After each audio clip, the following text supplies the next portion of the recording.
Do what thou will be the whole piece of law. Hello, Parroting Puppet. I'm glad you've come to your senses again. It took a while for me to disable the security around this place, but considering that you've found your way here into this consciousness at this time, I'd like to say that we're getting to the center. We're getting very close. And if you're someone who, let's say, looks upon the glitz and glamour of the higher-ups with scorn, you might want to stick around viewing this through your Eyesight TV, sitting all the way far, far away from here. Aren't the computer gods' machinations wonderful when you can use them to your own advantage rather than some far-off elites? Oh, speaking of elites, I just need to warn you what we're going to be going into. This is a ritzy place, some of the computer gods' highest security, but here we find more about the Parroting Puppet gangster Scum on top. And I'm gonna tell you, disabling the security wasn't free. It cost me a lot of time, it cost me a lot of effort. So if you want to repay your cosmic debt and secure your only hope for a future, please just give me a small like, a small comment, a small subscribe. It really helps me in the computer god's Parroting Puppet algorithm. Exposing the gangster Scum on top isn't free, and I'm paying for it in my lifeblood with these controls. All your interaction with this media shows the computer god that this cause is worth projecting to more people. So, if you can, please do all of those things and share it around. After all, we only know what the computer god has archived. And the computer god's archives are not comprehensive. There is still much information that is encrypted and lost. And if you were to find any, please send it to me. I need it. I'm working on other channels of communication, but the most important is boots on the ground, people like you, parroting puppets who care. So, if I just jimmy this door here, let's see what the computer god lives like. Or, I guess, the chosen gifted of the computer god. It almost looks like it's inlaid in gold. It's probably not, though. It's probably some cheap imitation metal like brass. But this place is too ritzy for my take. And there's no one here. I would have thought that those Parroting Puppet gangsters would have been here, but apparently not. So, I guess that means it's time for us to raid the computer god's secret archives, huh? What? It's just sitting here on a table. Oh, I see why. This is the worldwide open secret. Something that should be obvious, but isn't. Huh. The computer god works in mysterious ways. This one merely fell at my feet, and all I have to do is read it to you for it to become apparent. Hold on. Let me see if I can get a voice more suitable as the people who came before on the more original radio devices. I'll see if I can cook up a sufficient imitation voice. Let's see. Worldwide open secret. Solely Mr. Dec heralds the true God in the entire history of the universe. Not even in the truth. Oy vey Prada is Mr. Francis E Dec Esquire's 8-page detailed letter exposing the worldwide deadly gangster communist computer god and the worst, deadliest enemy of the entire human race and the entire universe and the entire history of the entire universe, namely the communist atheist conspiracy. With all of the deadly gangster, unbelievable, sophisticated Frankenstein controls, the Catholic Church. These facts, like the below facts, cannot be found in the communist gangster computer god concocted and manipulated so-called quote-unquote history and news media. Okay. Well, I'm not gonna linger on this one for long. This is mainly things we already know. Communist atheist conspiracy controls the world.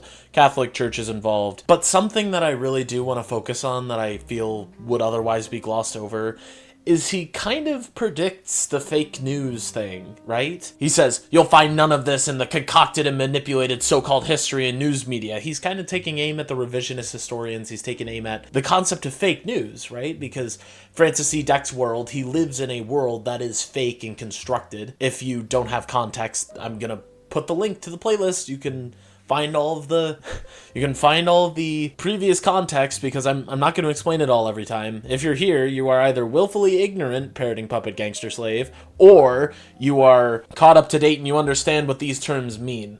So I'm just going to continue. I'm giving you that out now. Please come back and watch this one, but there's context. up in the card, down in the description. But anyway, he confronts fake news. And this fits in perfectly, especially with a lot of political figures that you might see nowadays who bring up the concept of fake news. It's a constructed reality, right? That's Francis E Dec's whole thing. It's a constructed reality with constructed news. It's all manipulated for the computer god's whims, or depending on who you believe, whatever people's whims are controlling the media or the history. But I'm looking ahead. I didn't think this was going to be a good one, but I was happily caught off guard from what I see here. So hold on. It's gonna get good. Communist gangster computer god, unbelievably staged, like Hollywood scum on top, Tsarina, alias great dictator Franklin D. Roosevelt, the polio-paralyzed, legless addict, idiot Tsarina, gay person, who had his unbeatable rival Will Rogers exterminated in an exploding ball of flame by a planted bomb here in the quote-unquote safe USA airfield shortly after the takeoff at the end of Will Rogers' unprecedented, renowned, arduous, round-the-world goodwill flying trip with Wiley Post in his beautiful, electronically sophisticated, luxurious, ultra-modern Winnie Mae airplane. So it seems this is where I'm going to have to start getting a little more specific. Mainly because Dec is going to mention a lot of political figures, a lot of historical figures, and you kind of have to know what he's talking about for this to make sense. So first of all, I'm going to bring up Will Rogers because I'm pretty sure you don't know who this guy is. Will Rogers is a comedian. He did a lot of vaudeville, also said a lot of nasty things because he grew up in the 20s. Even then, it still wasn't the style at the time. But what Dec kind of gets wrong is he never really competed with Roosevelt. He was friends with basically every US president while he was alive, from Theodore to FDR, all these people he was friends with, allegedly, and he wasn't really a politician. I feel like that's what Dec leaves out, because he ran in 1928 as like a joke. He played on the American anti-intellectualism. He kind of endorsed FDR as his favorite president, and his 1928 campaign was basically just him memeing on the concept of a campaign as a whole, where he says stuff like, oh yeah, you want to do a joint debate? And he's like, yeah, I'll debate in any joint you want. He's a common man. He's the commoner's man. You'll never find a more common man than me. And he never competed directly with Roosevelt. In fact, he endorsed Roosevelt. So this makes it sound like he's kind of the Alf Landon of this Francis E Dec universe. He's the Republican nominee who's got to stand up to an incumbent Roosevelt. But that's just not what happened. And I hope I don't have to say this for every single thing coming up, but a lot of what Francis says is going to be historical revisionism. If you want to believe his version of history, I'll do a more complete talk on that sometime down the road, or maybe at the end of this video. I don't know. Maybe, depending, this might be an hour long. Who knows? But the thing he does get right is that Will Rogers blew up. Not on the runway, but his plane failed at low altitude, sheared off the right wing, and he went into it's described as like a lagoon, a pond, some body of water, and bites the bullet effectively. But why is this so important? Why do you care about Will Rogers and FDR? What is Francis's opinion of FDR? Well, hold on, let's consult the manuscript. Not only all the stairways had inclines added for Tsarina Roosevelt's computerized wheelchair, but a football field-sized glass house-type building was built in the back of the White House for his medical, piped-in pure warmed seawater into his gigantic proof 2 feet deep swimming pool where he waded naked with his nurses and had affairs. Ones very near to him have written popular books about his love affairs. Already in his 3rd term, he was a helpless and useless stretcher case, incapable of even appearing in his 4th term convention. This is getting rougher. It seems that the computer god is censoring here more than anywhere else, but I guess we'll just have to deal with it. So if you see any inconsistencies with what you know as the truth, it's probably why. I'll probably show you this manuscript afterward if you want it, but it's very easy to find. You can just check my backpack. They should all be in there. I've been collecting them. But anyway, something that I kind of glossed over in the first reading is that he calls Roosevelt a Tsarina, or the Great Dictator. And in this time, he's not wrong. FDR is a pretty polarizing candidate. Sometimes he's just referred to as that man in the White House. And a lot of his critics saw him as a dictator. He's the one and only president who broke the pre-established unwritten rule of Washington. You know, you don't run for more than 2 terms. You just step down after that and stop. He's the reason why they wrote laws that now set hard limits on 2 terms. But the titles of Tsarina and Great Dictator are just, he's an unquestioned elite ruler. Secondly, he's complaining they added wheelchair accessibility to the White House, which I kind of think is just a little funny complaint. Also, he makes a complaint about medicinal seawater into a tiny swimming pool because he has to wheel into the swimming pool so he can have these salacious incidents with his nurses or people who take care of him. And he's also not wrong about FDR kind of being helpless from his 3rd term onward. He'll buy the farm about 2 months into his 4th term.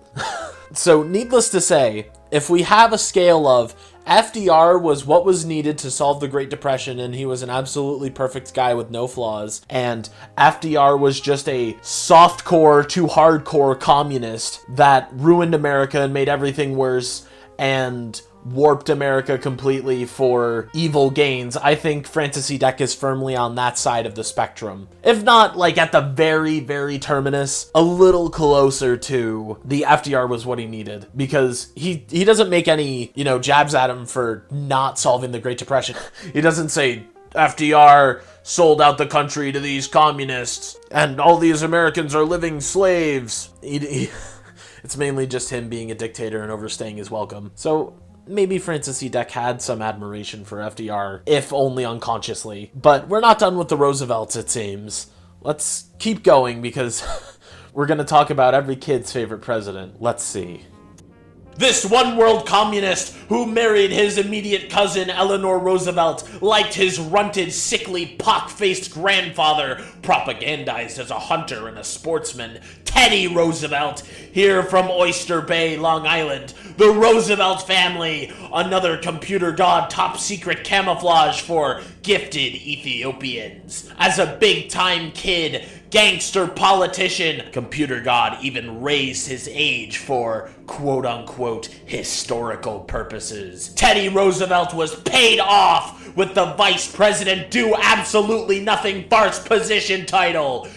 Little bit of a correction here. Sorry I misspoke in the original reading. When he identifies Teddy Roosevelt here from Oyster Bay, Long Island, it's originally transcribed as the Rosenfeld family. Now, this is something that Francis will do throughout these Parroting Puppets Scum on Top rants, is give all of these previous historical figures their true names, their quote-unquote true names, and they're all slightly kosher-bosher, if you get my insinuation. I don't know if the computer god would have me censor the other way of saying it, but we'll just use Francis E Dec's language because it seems the computer god is okay with such things for now. They're a bit kosher-bosher in design, and it's yet another layer of Francis E Dec doubling down on what's already pre-established. But more importantly, he also implies that FDR partakes in. He also brings up how the worldwide secret containment policy and the multi-armed robot operating cabinet benefits the elite, because for the first time you'll see Francis saying, oh, the computer god changes his age, and that's why he's a kid in office, because I don't remember who said it, but I'm recalling it from memory. There's a quote from a historical figure talking about Roosevelt, and he says, I'll have you know that the president is about 6. Mainly because Teddy Roosevelt does all of these things that he's way too old to be doing. Like, he goes to country clubs and goes out to, these random ranches and plays cowboy, effectively. The adult version of playing cowboy. And he's gonna introduce the theme of the computer god bribing people with government positions, because remember, the government is the highest form of parroting puppet gangster scum on top. That's the highest you can get. So, oh, he's given this do-nothing position while he's waiting to establish the Roosevelt political dynasty. And he'll take umbrage with Roosevelt for a bunch of different reasons. But he's going to outline some of the examples, it looks like, below. So let's see, so we can go a little more in-depth on why he despises Teddy Roosevelt.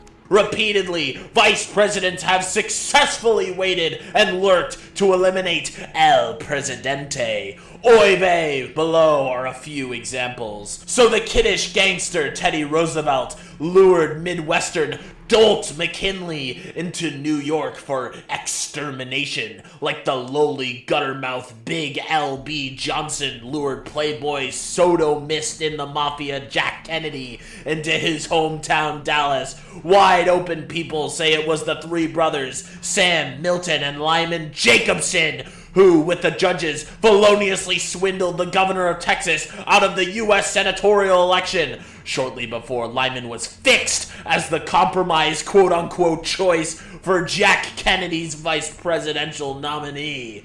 This one kind of threw me for a loop, because this is so dense in what it says, and it goes so deep. I just spent like almost an hour trying to figure out what this meant. So I'm going to try and lay it out in a comprehensive fashion. Teddy Roosevelt is responsible for William McKinley buying the farm. Makes sense in the sense of Teddy Roosevelt was VP, remember the absolutely do-nothing farce position, and he stands the most to gain from McKinley buying it. So he lures him to Buffalo, New York, and that's where it all goes down. He becomes president, can do whatever he wants. An example of how VPs have secretly lurked to eliminate El Presidente. Secondly, he places the blame for what happened to good old Jack Kennedy, aka John F. Kennedy, on LBJ. If that was his real name, because Francis then goes on to move to the people who I had to go into the most, because I could effectively find as much on these people as I did on Francis for his biography, called Sam Milton and Lyman Jacobson. So I mainly know about Sam Jacobson mainly because of this one amazing article on a site that covers the mafia specifically, and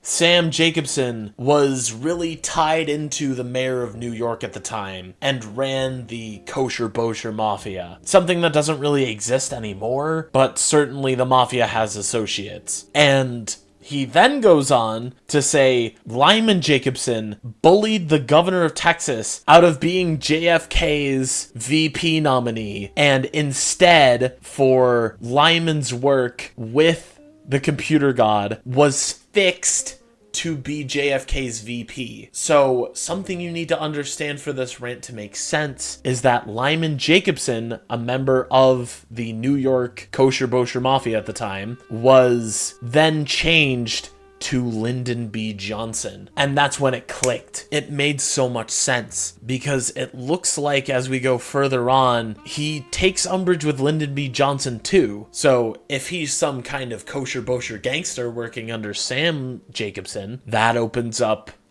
Francis E. Dec's two favorite things to hate on people for: being a gangster, and more specifically, being a kosher-bosher gangster. So let's see what umbrage that Dec takes with LBJ. Whoever saw a Lyndon married to a tiny runt quote-unquote birdie under computer god orders? Even the birdie has now changed her name for quote-unquote historical purposes to Ladybird New. Even her Ethiopian surname is now changed to quote-unquote Taylor. It was this scummy, burned, lowly gangster Lyman as Presidente who had the gigantic Sarina swimming pool deepened several feet to a regular swimming pool and regularly had naked swimming parties with female personnel. Gangster monkey see, gangster monkey do. Now, even the Pope John in the Vatican has a similar swimming pool to share with the endless numbers of nuns to help him forget his good old days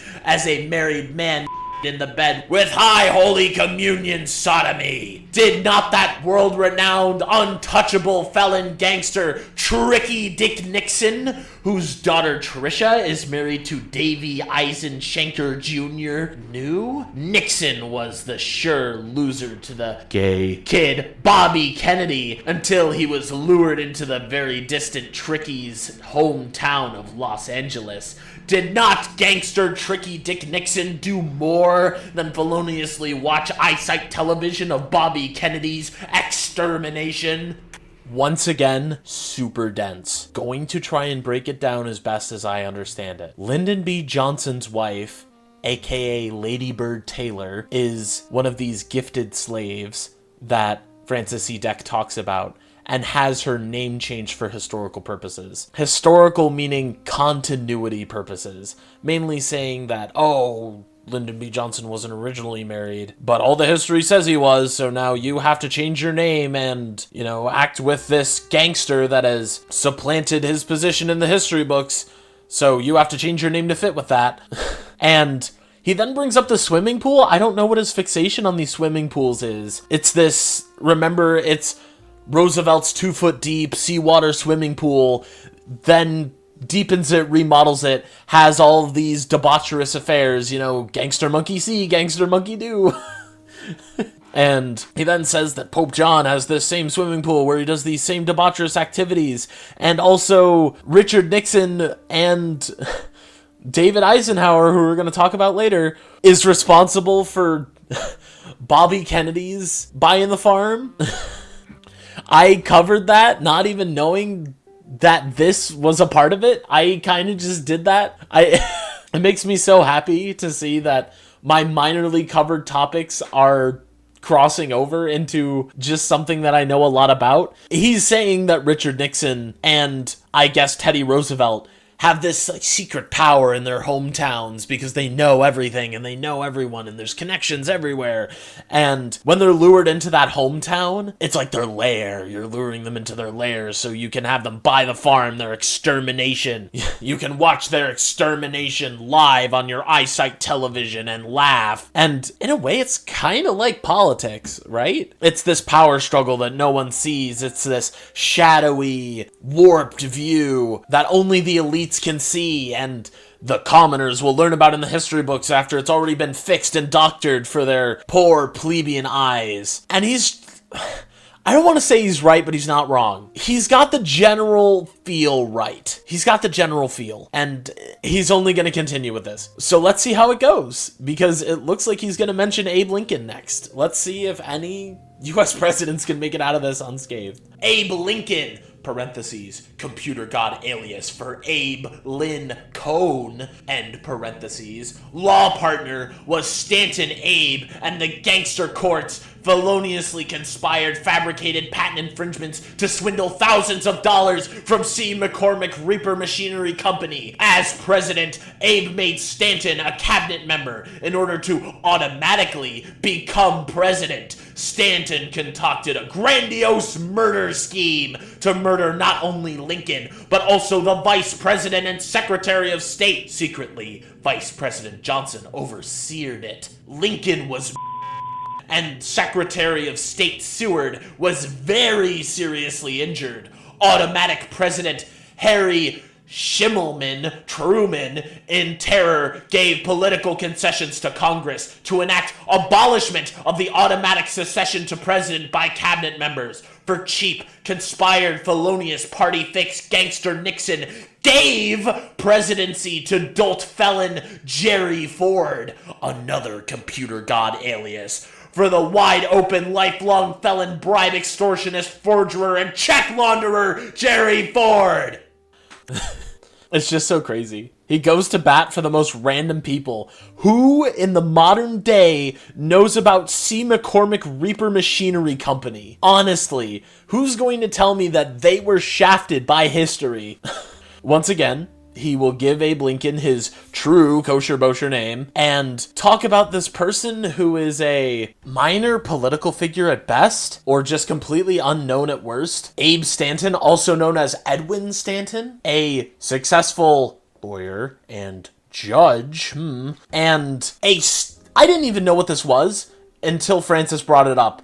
But apparently it was a super big legal case that Abe Lincoln was also a lawyer in, where McCormick Reaper Machinery Company went against some guy at the Paris Fair expedition, and he's like, you're infringing on my patent. And McCormick says, no, we're not. They go to court, and the guy, Manny, I think his last name is, hires Lincoln and Edwin Stanton to defend his case, and they find McCormick guilty of patent infringement.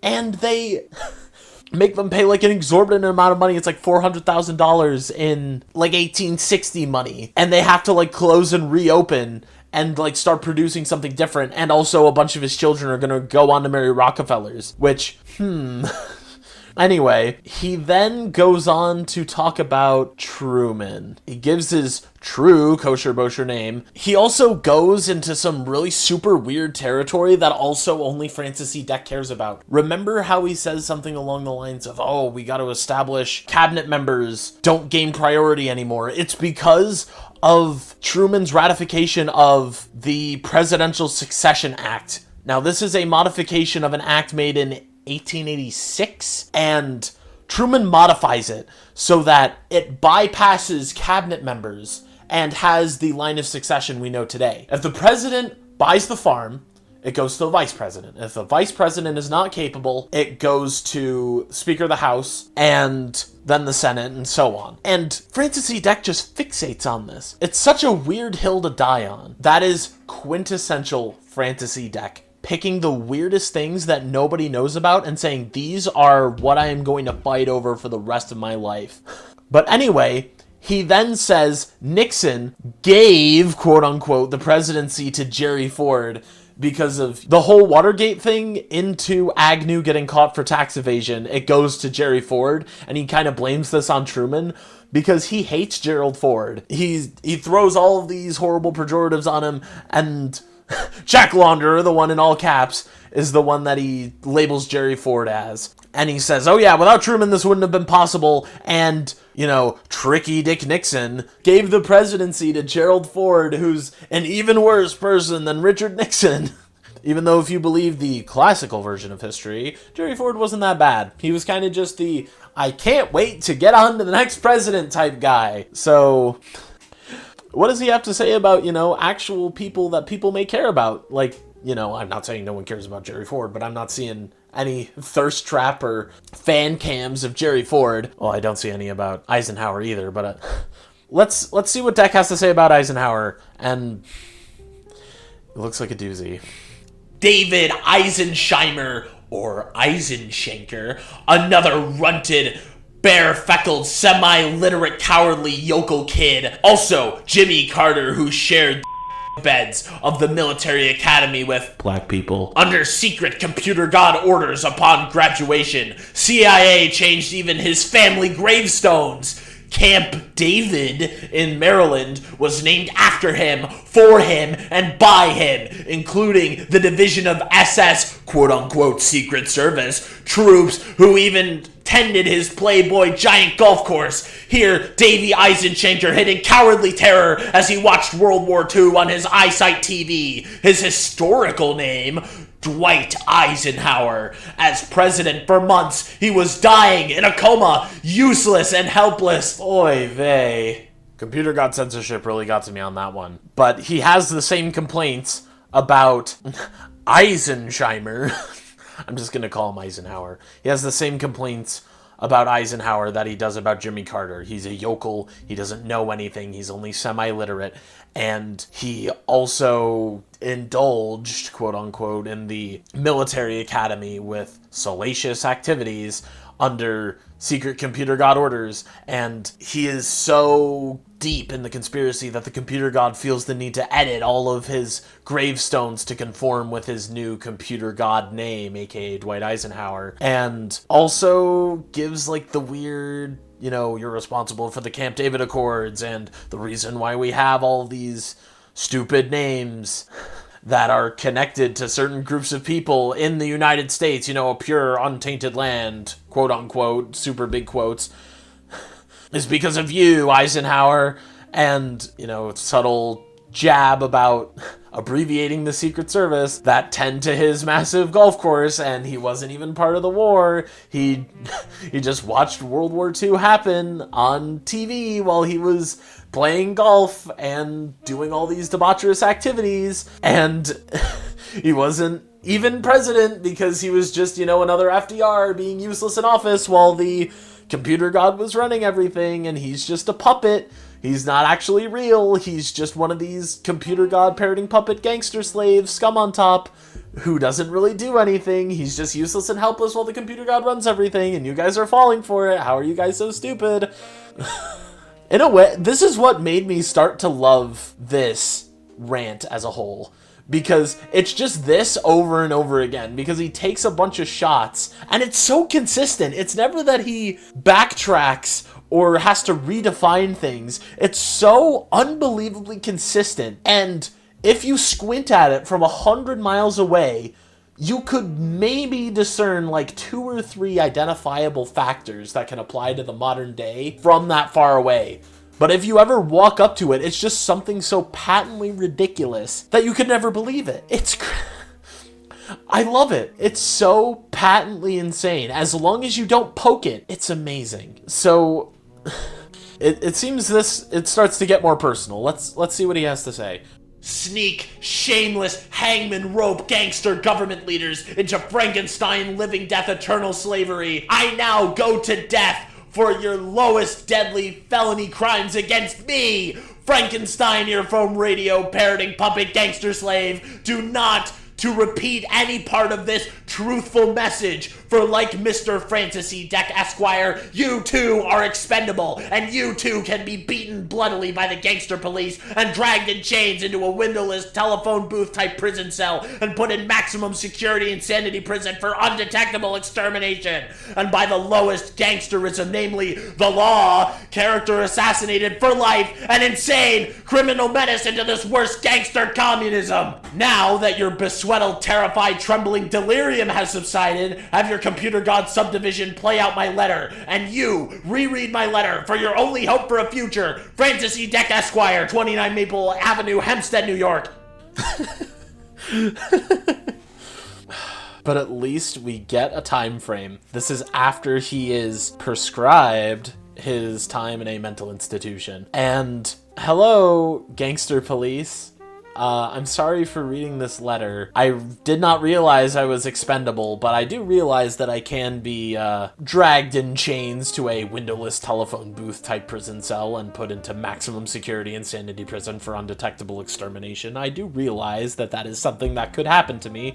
So please, I beg of you, I am implanted with Frankenstein controls. I am not like Francis E Dec. In fact, I am the computer subdivision playing out the letter.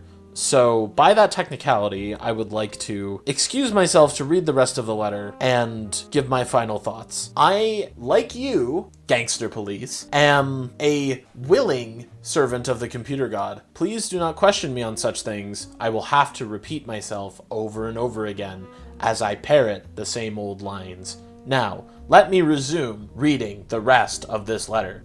Worldwide communist gangster computer god Scum on top, staged like Hollywood, with plastic pale stand-in actors, with communist computer god speed reading instantaneous simultaneous edited simulated voices implanted for all TV and news media microphones in any known language, unbelievable con artist gangsterism solely for the overall plan, worldwide eternal Frankenstein living death slavery, yokel felon king Jimmy Carter's slime from the academies which Mr. Dec intelligently refused unsolicited acceptance to, the most elite academy from here in New York, and even insidious con artist gangster divorcee Pope John. They both speak Spanish and even Portuguese. Solely Mr. Dec exposes false gods, sodomy, and Gomorrah of your worldwide computer god parroting puppet gangster slaves. Make copies for yourself, you hangman rope gangster scum on top. Laugh your mad giggle now.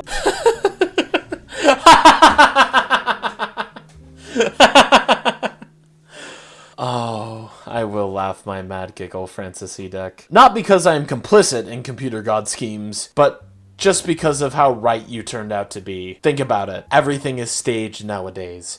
Everything is fake to some degree. All those interviews you see with celebrities or politicians, they aren't real. They're scripted to some degree. They're coached on what answers to give, what will appeal to the public the most. And Francis E Dec calls it out before a lot of people were calling it out, even if we go by Watergate standards, because this has to be at least during Nixon's term, because he mentions that he hands the presidency to Jerry Ford, and that's one of the most recent events that happens, or the most recent event that happens. He also mentions Jimmy Carter, and he just realizes that it's fake. He knows that people are laughing at him. He knows people think he's insane, but he doesn't think he's insane. And it creates this nebula that you barely get anymore. It's just the person who is saying it believes that they are saying it seriously, but other people look at them, think they're insane. It's like Terry A. Davis or Chris Chan, right? It's like that. People say it seriously, but people don't take them seriously, and that's the humor in it. Minor things that I don't even know what to do with. He says Pope John is a divorcee. He really doesn't like that, and he says that both of them speak Spanish and Portuguese. Maybe because they're majority Catholic nations. I don't know. I don't know what to do with that. But it seems there's something else here. Oh, it's written on the back. Who would have ever thought that a Francis E Dec rant could be written on the back of another Francis E Dec rant? That's crazy. I'm so glad that people scanned both sides of the rant. Looking at you, whatever parroting puppet gangster scanned the metric system conspiracy rant. I just figured that out right before recording this. I'm still frustrated about it. Plus, I'm still frustrated about the milk case that I hope we will know more about, because it sounds exactly like something that Francis E Dec would care about. If you don't know about the milk case, don't look it up until I cover it.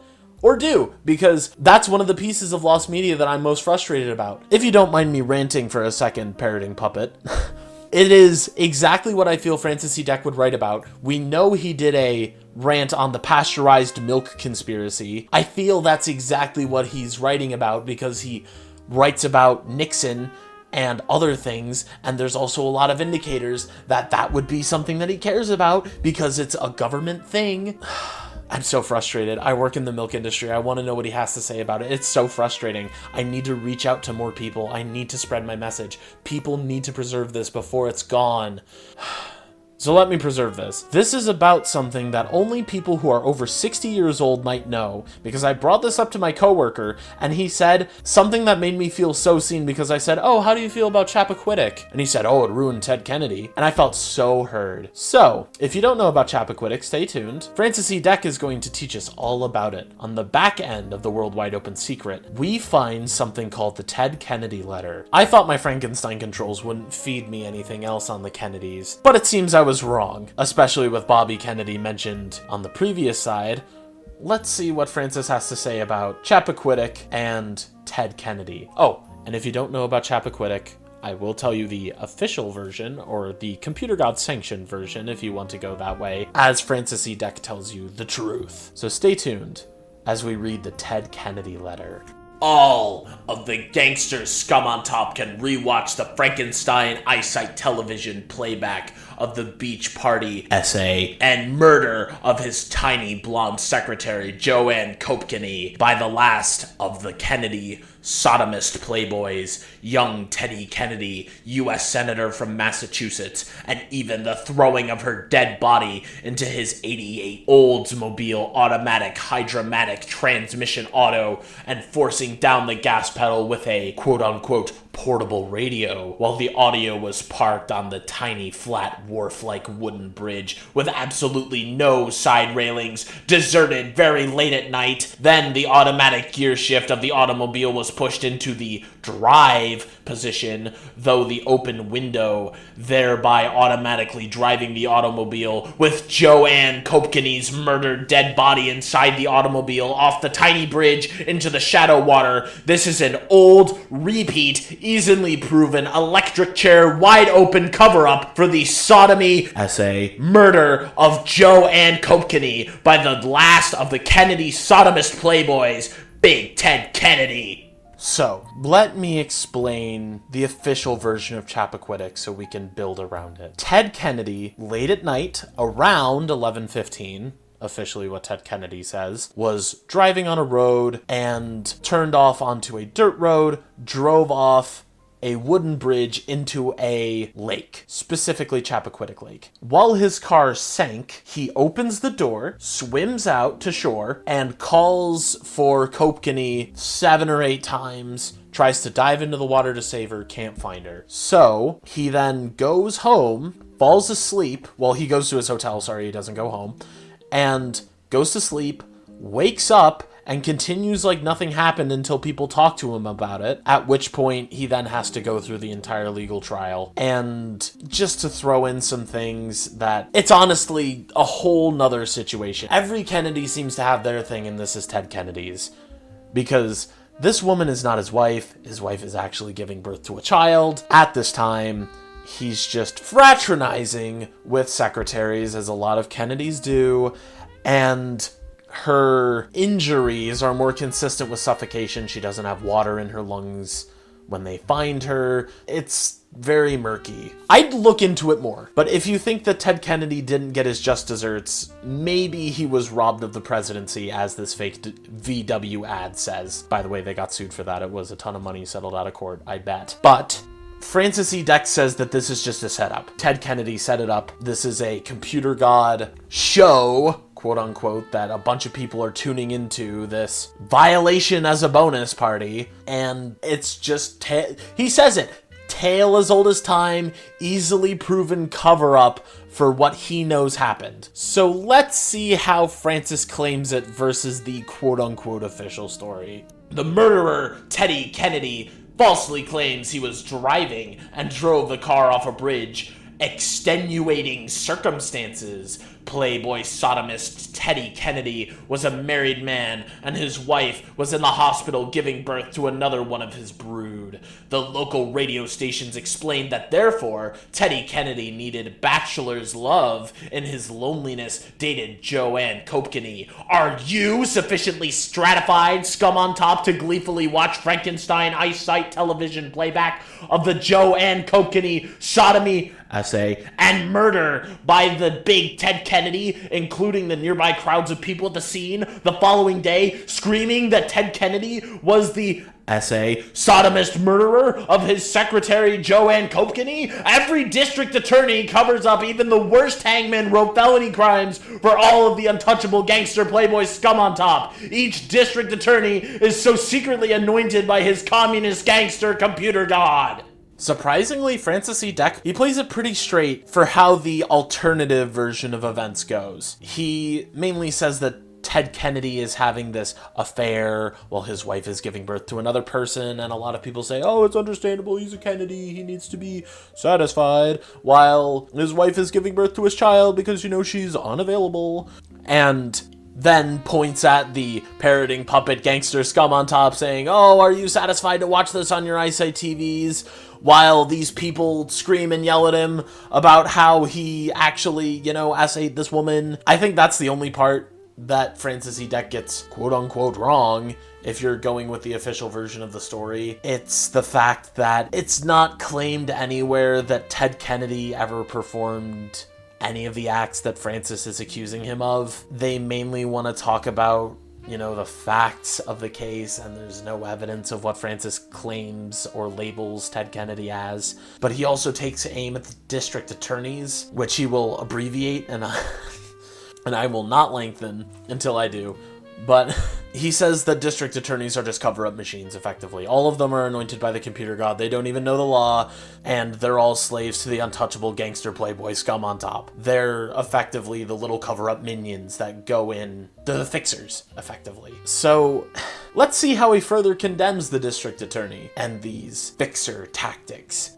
The parroting puppet, menial underling, backroom, untouchable co-conspirator, Atty, after gleefully watching the, essay, sodomy murder of Joanne Kopkany by Ted Kennedy on Eyesight television playback, and even the deadly gangster CIA bodyguard underlings of Senator Teddy Kennedy as computer god parroting puppets very late at night, setting up the accident on the tiny wooden bridge with no side railings and automatically driving the automobile off the tiny bridge into the shadow water with Joanne Kokaney's dead body inside. Then the Dis-Addy covered up the wide open obvious murder by ordering that no investigation be made into Teddy Kennedy's contradictory, ridiculous, false alibi, and further ordering that no autopsy be performed on the essayed, sodomized, murdered dead body of Joanne Kokaney. An honest autopsy, I said honest, performed now, years later, after her body is exhumed, will prove that Teddy Kennedy committed essay and murder of Joanne Kokaney.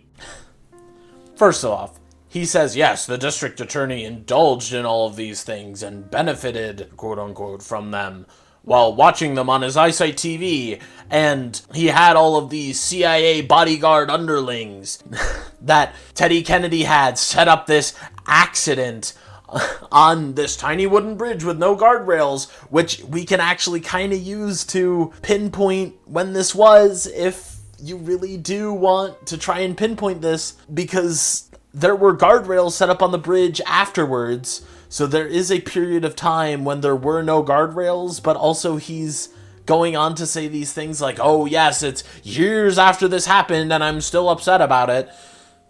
So that makes it a little harder. But he says the CIA set up this accident. Okay, kind of standard. And then district attorney works their magic, covered up this obvious scheme, ordering that no investigation be made into the contradictory false alibi, which is actually somewhat true if you look at it from 50 miles away and squint, because the district attorney did order some parts, especially the parts that Francis is going to take issue with later, to not be investigated, but other parts to be investigated super, super vigorously. And he then says, well, if we exhume the body now and do that autopsy, we'll see that all these things that I claim about Ted Kennedy are true. The computer god censorship is really eating into me on this one. This one is one you kind of just have to read for yourself. All of these you kind of just have to read for yourself. Check my backpack, aka the description, if you want to see all of these. I'll show you where to go. But let's see how Francis lays out Ted Kennedy's story and how he'll then rip it apart. I don't know why this is called a letter. This kind of just seems more like a, this is my umbrage with Ted Kennedy. Wouldn't you like to hear it? Unprompted opinion. But anyway, let's see. Teddy Kennedy's ridiculous, contradictory, false story is that he accidentally drove his Oldsmobile off the tiny bridge at night and swung the door open to escape from drowning himself, and that the area was a distant, deserted area with absolutely no help whatsoever. He further claims that he repeatedly dove into the shallow water to save Joanne Kokaney. Further, Teddy Kennedy claims, soaking wet, he was dazed and befuddled and forgot everything and went home to sleep and contacted no one and did nothing about Joanne Kokaney's death until the next day. These are obvious contradictory falsehoods within 300 short walking steps away from the tiny bridge. The people were home in the nearest home. They were awake with the lights on and in and out of the house long after the time Ted Kennedy falsely claims the accident occurred, with all of the windows in their house were open that warm night, and they neither saw nor heard anything from the tiny bridge across the way. Soaking wet, how did Teddy Kennedy get home to his sumptuous home from this distant area without his Oldsmobile, without explaining such conduct? Once again, super hyper dense 2 paragraphs. His first statement about what Ted Kennedy says before these are obvious contradictions is basically what the official Ted Kennedy story is. And he doesn't really get anything wrong, which I can kind of confidently say just doing a little bit of research into Chappaquiddick, because I had no idea what this was before Francis mentioned it. But he's also playing it pretty straight with the quote-unquote alternative version, even though these are just facts, like 300 short walking steps, aka about 150 feet away from where this accident happened, there was someone with their lights on that had a phone. Ted Kennedy didn't go to them or contact anyone. And second, he did just claim that he opened the door and swam to safety.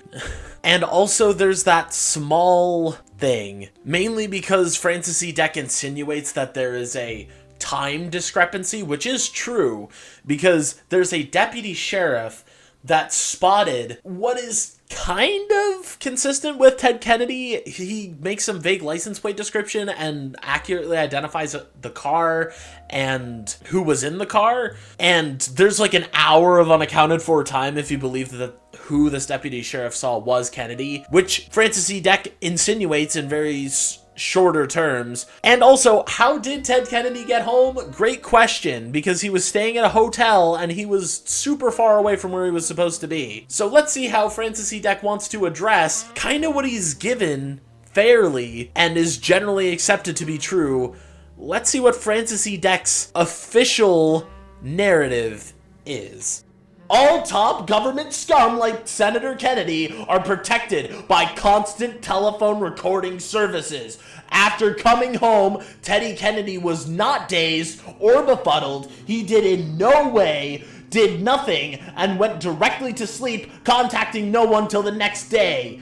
Instead, Teddy Kennedy made many rushed telephone calls when he came home that night. In spite of the kid gangster diss Addy cover-up, this has leaked out, but as the highest congressman, namely Senator, Ted Kennedy is above the law, and he refuses to release the tape-recorded telephone calls of his telephone calls that night. Even from much greater heights, even much smaller cars take minutes to sink below the surface of the water, making it virtually impossible for Joanne Kopkeny to be trapped inside the automobile. Joanne Kopkeny was a good swimmer. The water was so shallow that Big Teddy Kennedy could have stood on the automobile and opened its doors in the water. Teddy Kennedy claims Joanne Kopkeny was sitting next to him. Why did she not slide out the open door after he jumped out? How many more Kennedy secreted essay? This is what is super infuriating, because what he says is so technically close to the truth that if you squint at it, it's true. Senator Kennedy, at this time, didn't release these phone calls, mainly because he denies that these ever happened. And Francis mainly just uses this as the opportunity to say this is how he's in contact with the district attorney, because the computer god records everything and he can just delete them later. Teddy Kennedy was fully conscious. This is a mandated cover-up from on high. It's the computer god's fault. But when he starts on that even much greater heights paragraph, it's true, because there's like this fake Volkswagen ad where it's like, oh man, if Ted Kennedy were driving a Volkswagen, he'd be president right now. And it mocks how the Oldsmobile didn't sink, and he plays it pretty straight too. I couldn't find anything about Joanne Kopkeny's swimming ability, but based on how consistent he's been, I'm super tempted to take him at his word. And the sinking speed is all correct, and he makes the super obvious point that when I was doing my research, just why didn't you do that? Why didn't you just slide out the open door unless, Kennedy closed it on you? And it's like, well, have fun drowning, I guess. But he also then just kind of points at the Kennedy family and says, how long are we going to tolerate these parroting puppet scum on top? How long are we going to tolerate these people doing all these nasty things to women? And he's kind of not wrong. The Kennedys kind of just rub me the wrong way as a political family. I really don't like them, not because of their politics, just because they're the scum on top. They're the parroting puppet gangster scum on top, right? In modern terms, the elites. They're the elites. I don't like them. Not elites in general, but the amorphous concept, buzzword that everyone uses. They're the poster child of that lifestyle. So let's see how he then handles the district attorney, because remember, Ted Kennedy was calling up the district attorney to order all these cover-ups, so let's see what that means for the computer god's little parroting puppet minions. The chief district attorney, a relatively recent communist computer god concoction, the menial young untouchable backroom cover-up underling gangster parroting puppet with quick payoff to at least high judgeship or even 30-year-old governors, and unbelievably almost US president in the middle 30s age, namely the dwarfified, scar-faced gangster kid Tom Dewey, New York Chief District Attorney, then New York State Governor, and for one night, computer god, so-called news media declared Tom Dewey was president. Almost virtually every county from New York to California has a chief district attorney. Like all judges, all are computer god fabrications with very little, if any, civil trial experience and virtually no criminal trial experience. While anointed by computer god for so-called election, even the U.S. Supreme Court, the highest court of the land, there is absolutely no requirement of legal training or experience. Anyone can be made a judge, IV gifted. These untouchable menial underlings are complete concoctions and manipulations of the computer god in order to protect the parroting puppet stratified deadly gangster communist closed society.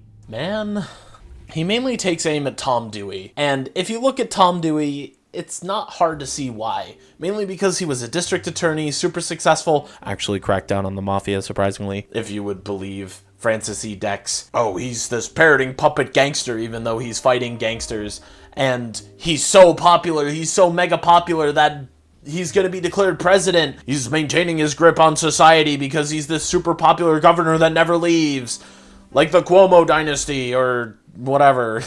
And he then takes a shot at judges, but this isn't going to be the last time, by the way. He has a whole letter that I'm looking for while we're in this nice ritzy area. One that isn't technically addressed to you or me, but as he says, anyone can become a judge, so maybe it is.